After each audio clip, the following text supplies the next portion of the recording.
As you all know, I am Maisha Norman. I am your coordinator here, but I am not here to yell at you about paperwork today. Hooray! I am also a dietetic student at the University of Alabama, and this presentation is a requirement for my nutrition education course. So I'm going to start with a quick question for you guys. Who here is 100% happy with their current weight? I see one hand. Who would be happy if they could lose just a couple pounds? That's a lot more. All right. So we all know that excess body weight is a major health issue across the country. Well, there are many factors to excess body weight. A big one is sugar-sweetened beverages. Statistics show that while Americans' waistlines have grown over the past 50 years, their consumption of sugary drinks has as well. So from 1977 to 2001, the average intake of sugar-sweetened beverages increased by 135%. From 1965 to 2002, total beverage consumption increased from 12 to 21% of daily calories, and 60% of that increase was due to sugar-sweetened beverages. So I'm going to take a minute and do a quick biochem review of how excess body fat is formed. So everything we eat is broken down into molecules, absorbed into the bloodstream, and used by our bodies for energy. Don't worry, I'm not going to make you review the Krebs cycle. Our bodies only need a certain amount of energy at any given time, but we still have to process everything that we consume. So the average adult needs around 2,000 calories a day to keep their heart beating, lungs breathing, basically keeping you alive. The number may be higher or lower individually depending on age, race, height, etc., but we're going to use 2,000 as a basic example. So let's say you're eating lunch. You called Jimmy John's, like so many people here do all the time, and you got a turkey tom sandwich and a regular Coke. That is 755 calories, or about 40% of the total calories you need for the day. When you add your breakfast and your dinner in there, it's easy to imagine that 2,000 calories is not hard to hit. So then let's say you also have a can of Coke mid-morning for a little extra energy, another one mid-afternoon to get you through clinic.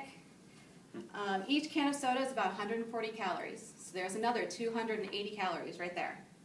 And that's all from sugar.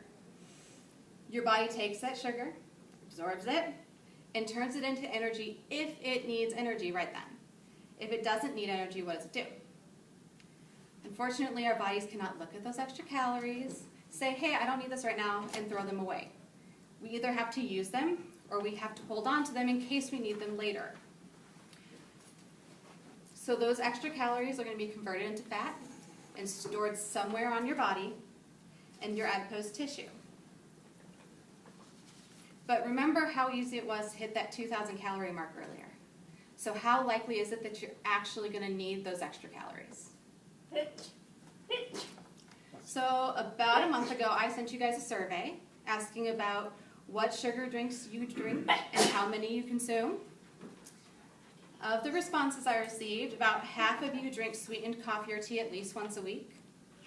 A quarter of you drink flavored or enhanced water drinks like vitamin water at least once a week. Half of you have 1 to 3 servings of sugar-sweetened beverages a day. 80% of you choose these beverages for the taste or the energy kick.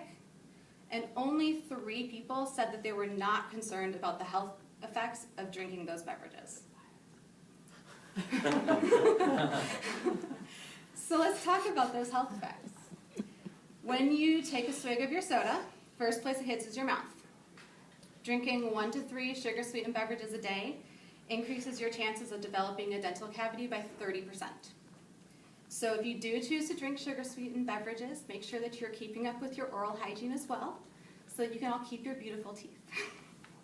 Once you swallow, that soda makes it through your digestive system, where it's processed into energy. We've already reviewed what happens if you've consumed energy you don't need.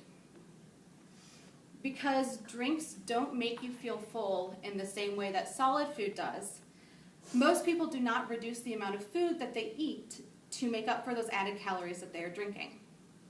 On average, 1/3 of the US population consumes 200 to 560 calories from sugary drinks every day in addition to the calories they're getting in food.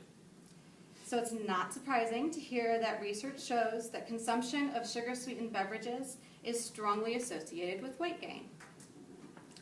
consumption of one sugar-sweetened beverage every day beyond caloric needs can result in weight gain of 1 pound every 4 years. I know that doesn't sound like a lot, but when you add it up over time, it adds up pretty quickly. So 1 serving a day, every day for 20 years, is an extra 5 pounds. But more accurately for American consumption, 3 servings a day, every day for 20 years, is an extra 60 pounds. You all know, and I'm sure you all have patients, who have excess body weight that's contributing to other health effects. So that increased body weight from that can of soda can cause a lot of other problems. Examples are 1 serving per day of sugar-sweetened beverages increases your risk of having a heart attack by 20%. It increases your risk of developing gout by 75%. 1 to 2 servings per day increases the risk of developing type 2 diabetes by 26%. And 2 or more servings per day increases the risk of having a stroke by about 20%. So it does not take a medical degree to know that this is not a healthy thing to be putting into your body. So now I want you guys to turn this around and think about how much you're consuming. If you take a look at your handouts, at the top of your handout is a table with some of the more common sugary drinks and their calorie content per serving. You can all grab a pen or pencil and take a minute and write down how many servings of each drink or similar drinks you consume each day. And then go ahead and pull out your phones and your calculators. Multiply the number of servings calories per drink, and then add those totals together to see how much you're getting each day.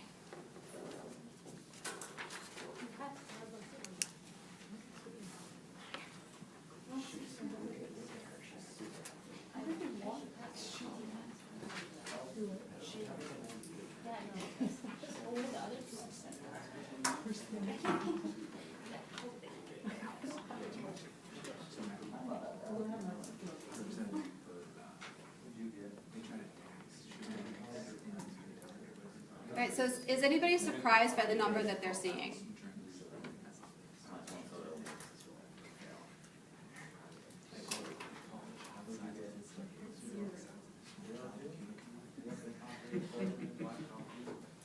Is anyone surprised by the number seeing? Is it higher or lower than you expected? It's about right I expected. About where you expected? We got a table back here that doesn't drink anything with sugar in it? Yeah, diet soda's not on the list. They lie. What? There's no sugar in soda. There's artificial sweeteners in soda, in diet soda. So there you go. Dang. But it does increase your sugar rate. Loopholes. But what if you drink coffee without sweetener? There's no sugar in coffee if you don't sweeten it. There you go. Dang.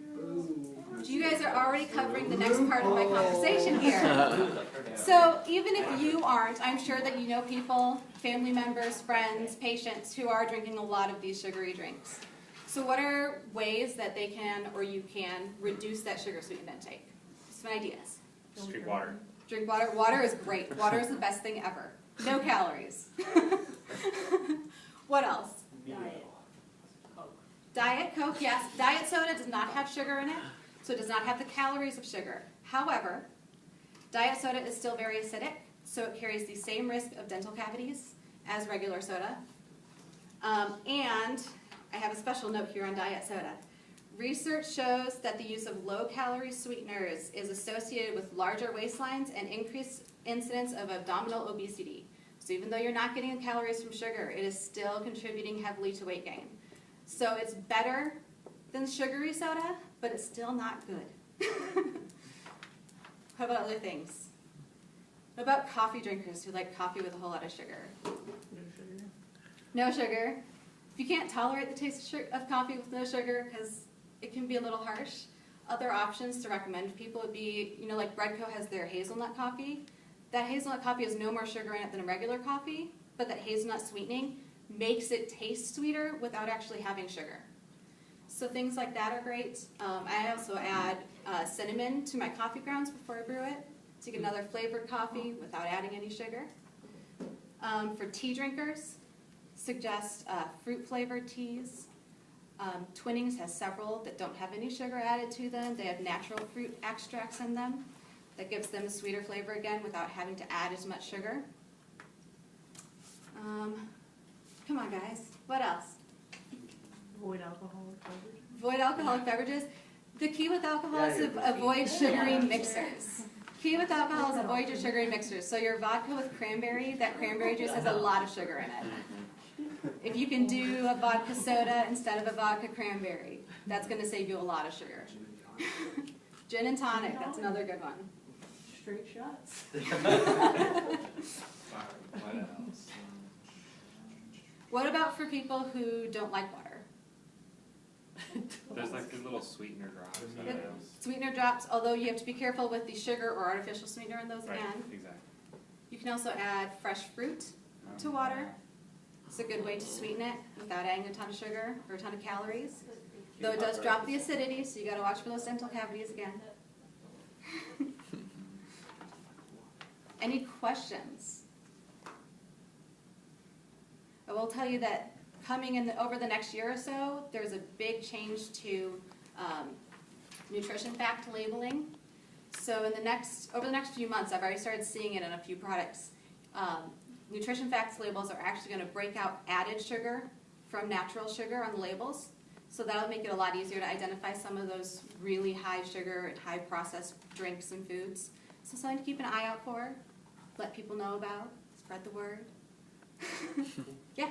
I know, like, where Joe and I went to school in Philadelphia recently, I think they did a soda tax. They did. A lot of cities are starting to do that. Yeah.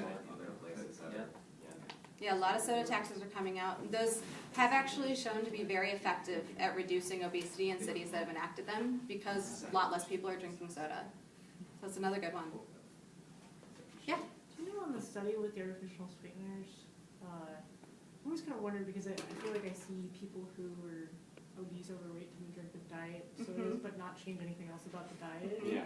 So was the study done like in a general population, or was it like people who tend to drink diet soda? Or I believe it was a general population, although off the top of my head I don't remember for sure. Well, they did in mice, and mice, they showed the exact same thing. Yeah, mice showed the same reaction. Yeah. The general consensus was that the diet soda tended to trigger more cravings. okay. So they may not be getting the sugar in their drinks, but they might be eating more or consuming sugar in other food products.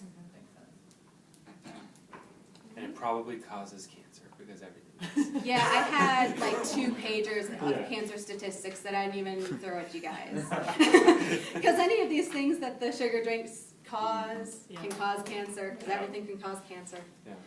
Well, I've heard that I think it leads to more insulin resistance, doesn't it? Because the insulin's secreted, but it doesn't do anything because there's no sugar to drive it in. Yep. So you have high levels of insulin without sugar to drive into cells, so it just keeps ramping up your insulin and you get resistant to it, which Fake sugar leads to scares me. metabolic syndrome type. yeah, fake sugar is weird. That's like really weird. Yeah. Water doesn't do any of that. All right, no more questions? All right, thank you guys so much. Thanks, Thank you. Thank you.